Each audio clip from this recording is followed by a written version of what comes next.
Hi, baby. Yeah, that's right. We're in a meeting. Are we in a meeting? We are in a meeting. Hi, welcome back to Happy Babby. I am so excited for the coming Halloween because it's my first time to dress up my baby for Halloween. We are not going to go trick or treating, but we still want to continue putting on a costume as a Halloween tradition. So in this video, I am going to create a Zoom meeting costume for my baby.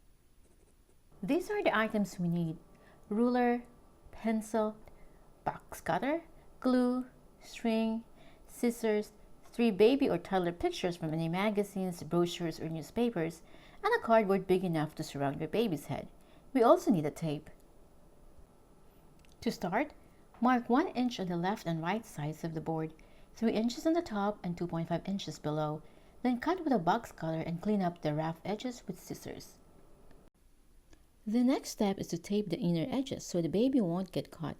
Use the same tape to cover the front side of the cardboard and make it look nicer. I used the black duct tape to make the board look like a computer.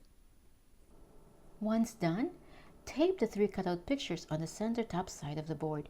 These pictures represent the other people in the meeting, so try to make them have a screen shape and match the age of your child as much as possible.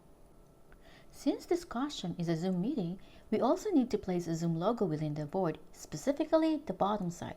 You either use a white duct tape or gaffer tape, or just a piece of white paper and glue. To cut the logo, first cut a rectangular piece from a white tape or a piece of paper, then round off 2 sides.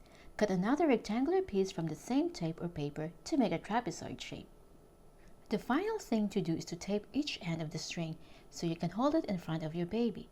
I didn't want my baby to be wearing the board for safety reasons, so I opted to use a string so I can hold it while I'll take a photo of Babby. That's it for now. If you like this video, please give it a thumbs up or comment below. And don't forget to subscribe for more DIY toys and activities to make a happy baby. Happy crafting, and I will see you in my next video. Bye bye!